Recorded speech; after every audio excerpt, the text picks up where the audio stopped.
Hey guys, welcome into the Denver Post newsroom. I'm Alexis Perry, and it is the unofficial first day of fall, so that means football season is finally upon us.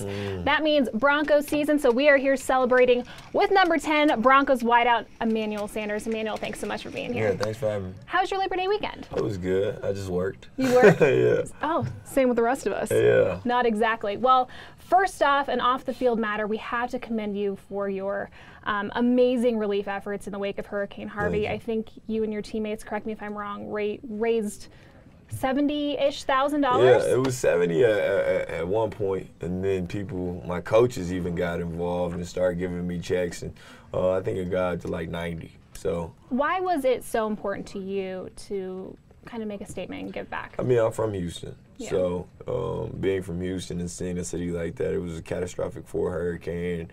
I mean, we got 55 inches of rain. So if you think of Katrina had 22 inches or 23 inches of rain. So it was bad out there.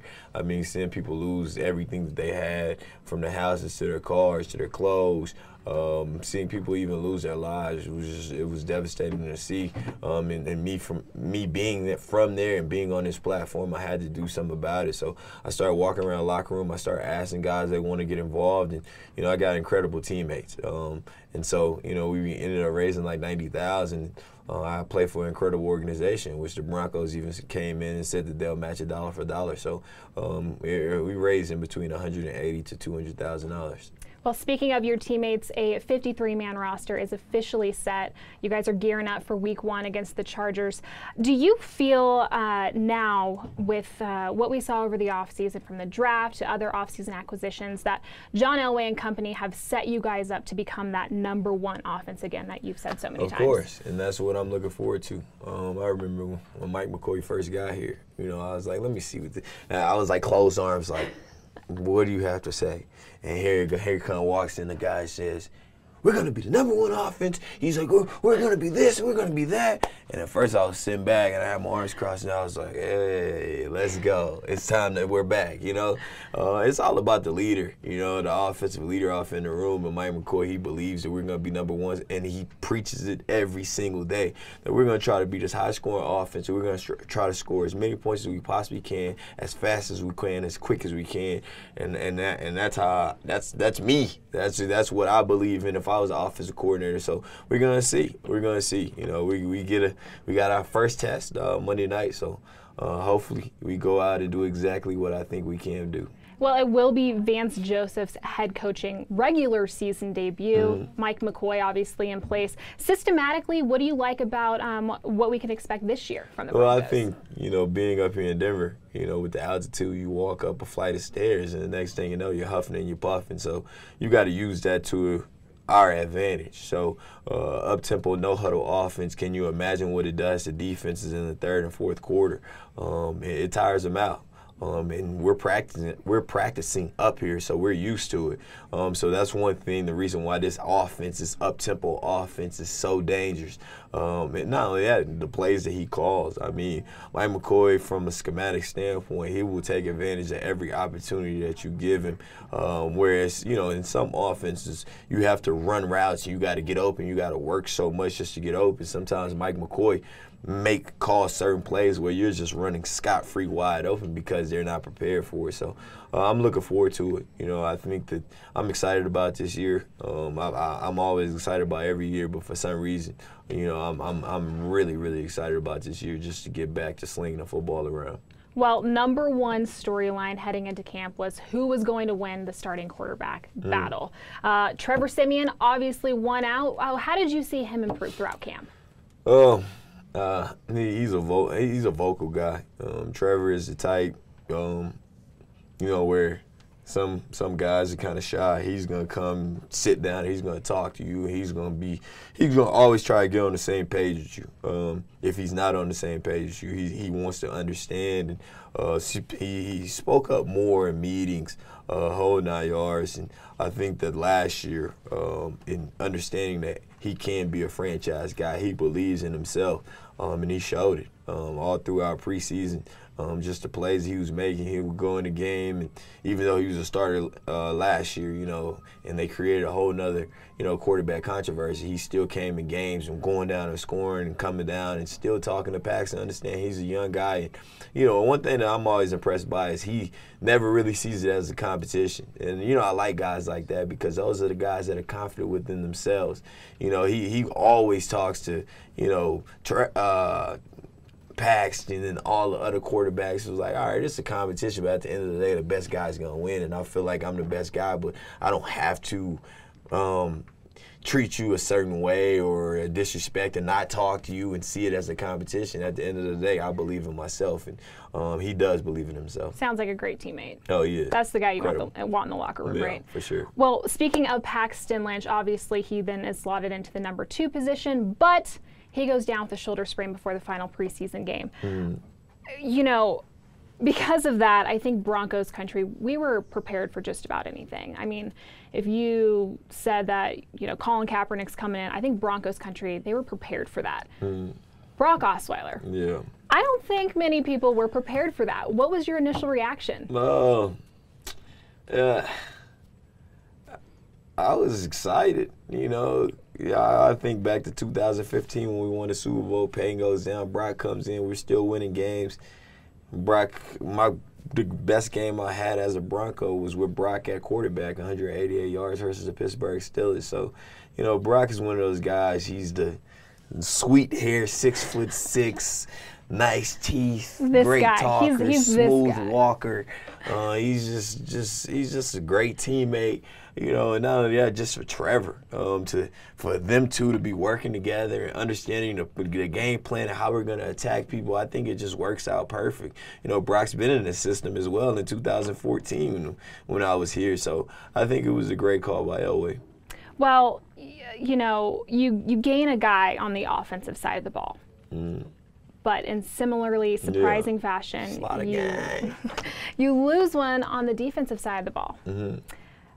TJ Ward. No, okay. Tell me a little bit about the void that he leaves, not only on the field, but in the locker room. Yeah, that's tough, Man, TJ, the moment that I walk into the locker room, I hear 2 voices, him and Aqib Talib, and all day they're talking and they're barking, and they get guys communicating, and they're the guys' energy is always up. So it's hard to replace a guy like that off in the locker room. He was a vocal leader, and not only that, he was a player that he gave it his all. He's a hard hitter. I mean, he struck fear off in the offensive side of the ball. So it's gonna be hard to replace that guy, but at the same time, just like I just said, Slaughter Gang, the front office got to make the tough decisions, and they decided to move on and give Justin Simmons and Will Parks the opportunity. So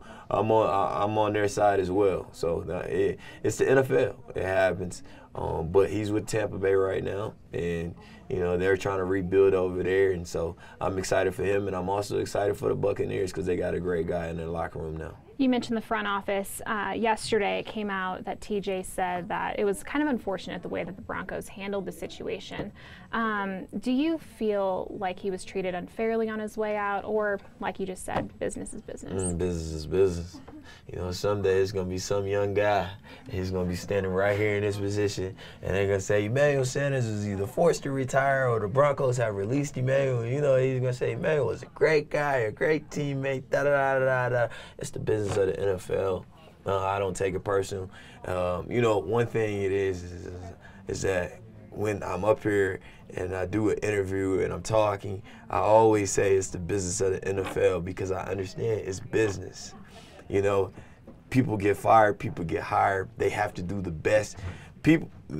Organizations will always do what's best for the organization, but it's not fair because sometimes when a player, like the Brock Osweiler situation, when he left and did the best decision for him as a business of Brock Osweiler Incorporation, fans are so upset and they want the players to take it personal, and the organization is so upset, but 99 to 90% of the time, the organization is doing what's best for themselves, and it's not fair when the player does.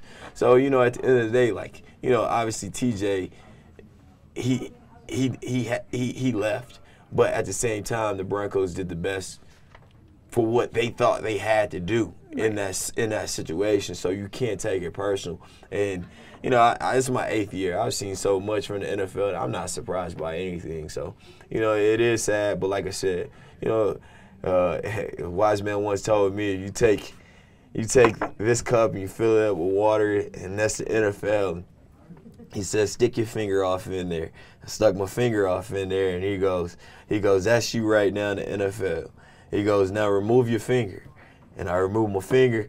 He waited 1 minute, and the water went back still. He said, do you see yourself, the print that you left off in there? He's like, no, that's exactly what it is. You know, they're always going to move on, and that's just that's the nature of the business. So, you know, but I'm happy for TJ.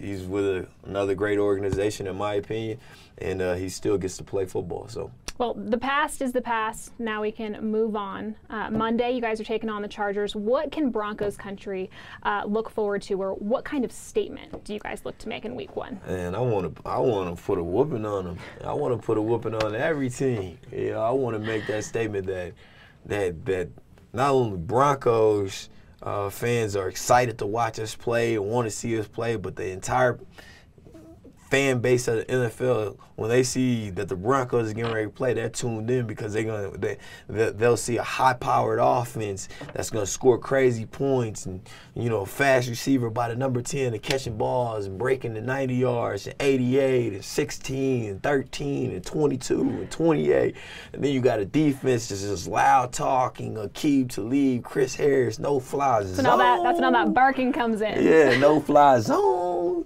and it's just exciting and just making plays and winning ball games. Okay, well now we have a couple of fan questions. On Twitter, Clyde, he was wondering who the toughest defensive back to get open against is.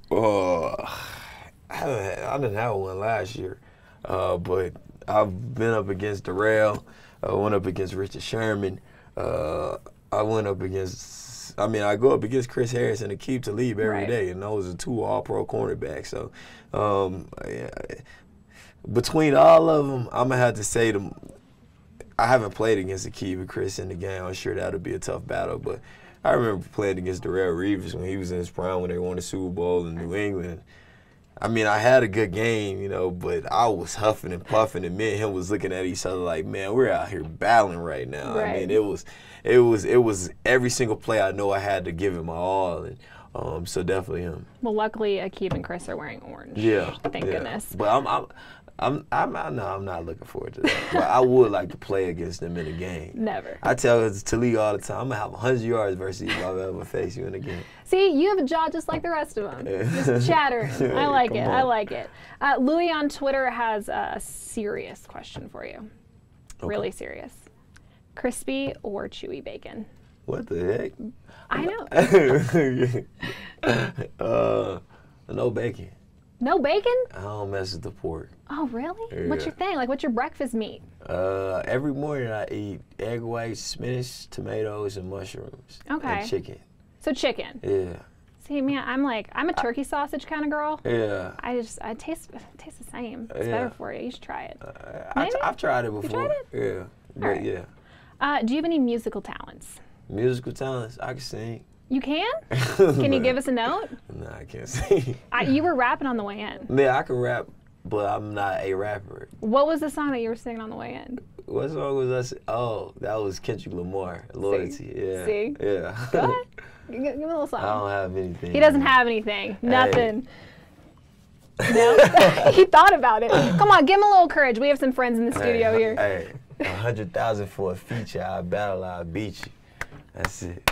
That was actually a Lil Wayne word. But yeah, Lil Wayne, that's how I feel. 100,000 for a feature. That's the only way I rap if you pay me. Come on with the money. I don't have any cash, sorry. Yeah, you do. Yeah, right. Before I let you go, I have to ask you, what brought you into the Denver Post newsroom to begin with? Yeah, I'm here with CenturyLink. We're doing this cool fan giveaway. You know, this is my second time partnering up with them. It's pretty amazing. We both have the same vision. You know, I'm big about giving back to the fans because the fans is what make the NFL. Broncos country is what make the Broncos. You know, I mean, let's get real. If it wasn't for the fans and nobody was in the stands, it'd just be a whole bunch of grown men out there tackling each other. People be like, what is going on? So we try to get the fans involved, and so they have these boost boxes, and you know, it's a package that you can potentially win.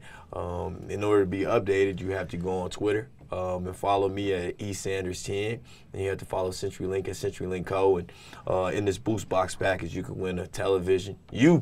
I'm talking to you. I'm selling it to you as well. I can win a television. You can win. Okay. If you get involved with it, you can win a television. You can win Broncos home games. You can win a tablet, a 55-inch television, like I said.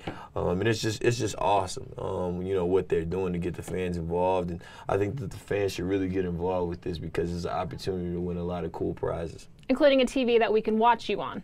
Yeah, or you can watch yourself. Or I can watch myself. Yeah. Check that out. Well, thank you so much, Emmanuel. You guys don't forget that the regular season opener is Monday, September 11th. It all starts at 8:20 here at Sports Authority Field, Mile High. Be sure to check out this guy wearing number 10 on the field, but we all know he's number 1 in our hearts, Emmanuel Sanders. Thanks so much. We really appreciate it. You. Yeah, of course. We'll see you guys next time.